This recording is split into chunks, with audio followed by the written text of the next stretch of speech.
Welcome to the world's most widely watched Watersports show. We start this week with a personal story from this year's Rolex Fastnet race. What's it like to compete in an offshore classic? We find out. Then we're sailing at the sharp end of the Pro 1 Ton Cup in Wales, where gold medalist Ben Ainsley stepped up a size from his laser class. And a treat for all Watersports fans, the finals of the Oxbow World Longboard Champs from the perfect point break of Jeffreys Bay in South Africa. But first, an insight into the Rolex Fastnet race. This was a classic year, and the following is a video diary piece from my own experiences.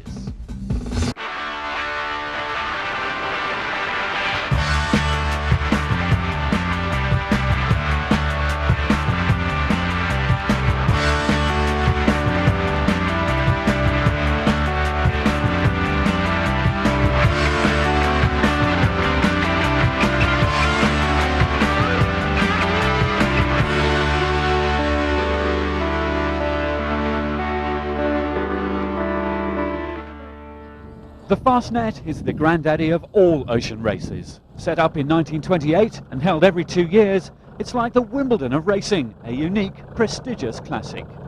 Kicking off from the Royal Yacht Squadron on the south coast of England, the race covers a total 610 nautical miles, with 2 big stretches across the unpredictable Irish Sea, around the Fastnet Rock and back past the Scillies to finish in Plymouth. The crowds are here to see some of the sexiest boats around.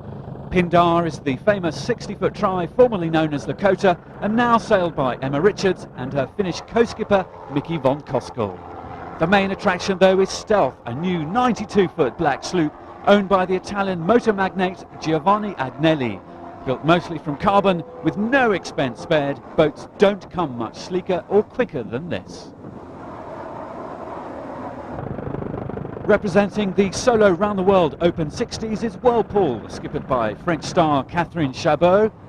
Ludie Ingval's 80-foot Maxi Nicorette had just won this year's Sydney Hobart race. And the Fastnet was the first chance for the new batch of Volvo 60s to stretch their round-the-world racing legs. We've got 236 boats from 16 different countries. And they start off in classes so that they'll go in groups, but the groups are quite big, and the start line, although it's long, gives them quite a challenge in the different speeds of the boats and the different skills of the helmsman. I think it's very tough, and you talk to many of the sailors who have done it many times before, they still see it as a tough race. They don't take it lightly.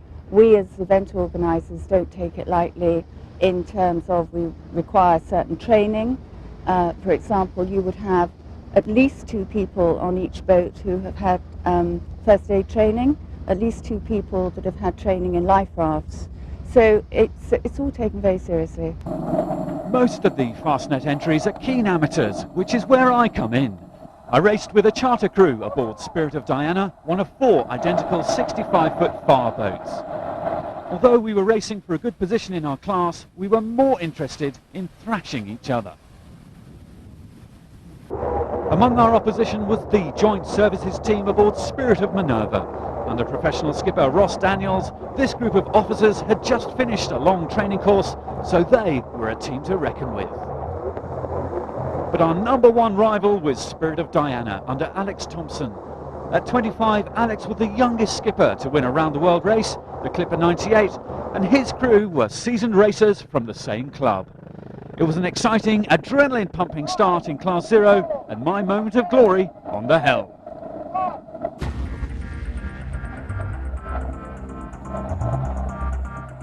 In force 5 to 6 winds with boats churning down the Solent, this was what the Fastnet was all about.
We're into the second day, plugging along. We are about here, off Land's End. You can have a look at that. We're about there, chugging along here with a southwesterly breeze, so we've got to get round Land's End, then off to Ireland. 200 miles in, and after a hard night of sailing, our skipper, Adrian Fares, one of the best sailors I've crewed with and a good friend, was pushing us to keep focused on boat handling and speed.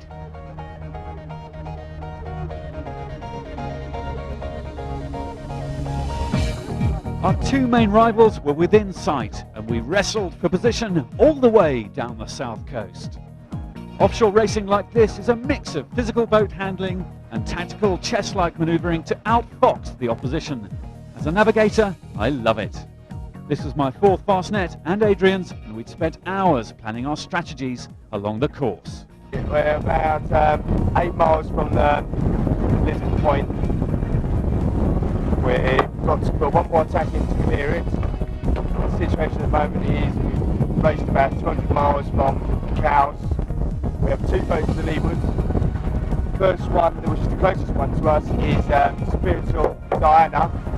The furthest shot away is the Spirit of Minerva, which has a joint services team on board, which is Army, Navy and RAF. We're in a slightly better position as we're between them and the headland at the moment. So they have to get past us to get into the lead. So we're in a good position, but there's less than half a mile between the 3 of us, and we've got another 2 days for us to go. Staying focused for every minute is the key to this race, so we decided to keep our bodies fueled with the best possible food. We'd prepared good nosh back on dry land, and today it was Dino's turn to impress us with his culinary skills.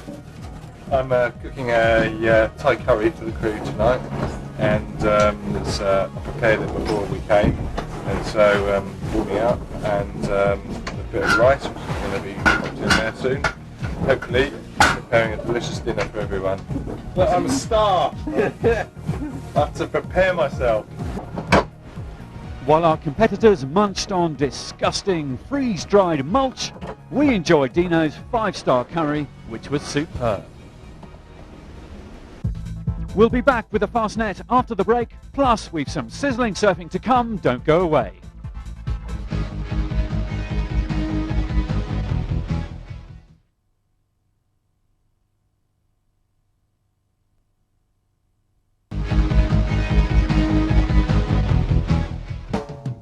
Welcome back.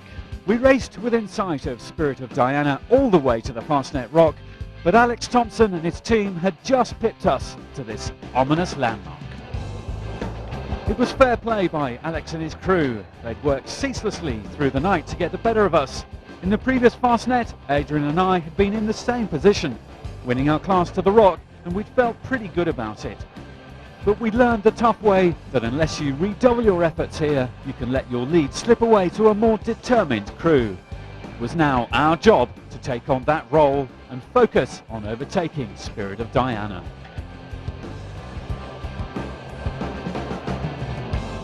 The Joint Services team aboard Spirit of Minerva rounded 1.5 hours behind us.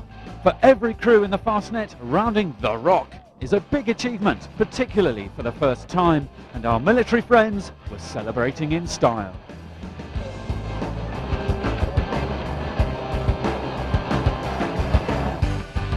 For us aboard Spirit of Juno, it was down to some hard work for the leg back to Plymouth. Our crew had come together from several professions. We had a doctor, a surgeon, a computer specialist, a marketing consultant, all chartering this fantastic boat for the Fastnet and for some training and qualifying races. This race is a good challenge for anyone, and part of the attraction, for me anyway, is meeting up with people from other walks of life. In between the action, you spend hours sitting on the rail chatting about, well, everything, and you build up a real camaraderie in this tough environment. It's good exercise too.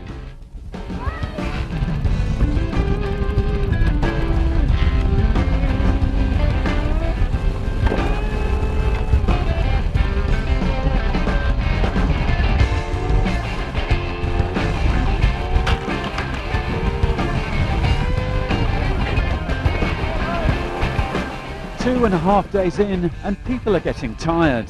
Hence this mess of a kite hoist. Time for Harry to act like a monkey. Normal behaviour for him then. Just kidding, mate.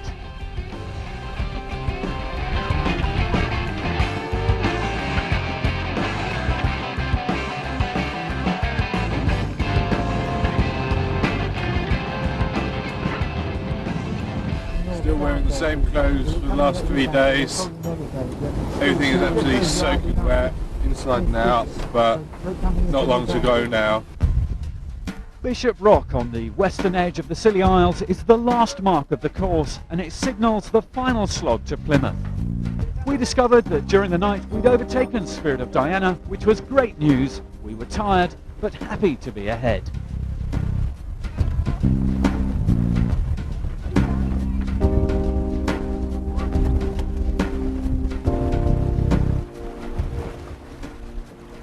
We're about 5 miles of Lizard Point, which is near Falmouth. We have about 45 miles to go to Plymouth, where the finish is. The forecast is for lighter winds up front. Our nearest rival is Spirit of Diana, and she's about 15 miles behind us, approximately. We're kind of guessing because they reported in an hour and a half after us at the last waypoint. So as we go to the lighter winds, we've got to maintain the boat speed. So that's going to require concentration, hard work, and keep an eye on the weather and making sure we don't sail into any calms as we go up towards the finish. Things were going well for us, and while filming from the top of the mast, some dolphins even came over to pay a visit. Our course from the Fastnet Rock to Bishop Rock had been as straight a line as you could get. Sailors call this the rum line, the shortest distance between 2 points. Me and Adrian had learned to our cost in the previous Fastnet that if you curve off this line and sail a longer course, you can let your competitors slip past. We didn't make that mistake this year. As we sailed into Plymouth after 3 days and 4 hours, our crack crew aboard Spirit of Juno had reason to be happy. Out of 40 boats in Class 0, we were first among the Fast 65s, second in our class, and 5th overall out of 233 boats on handicap. In terms of tactics and teamwork, it was a good result. The sunset, seeing us cross the finish line, was the icing on the cake.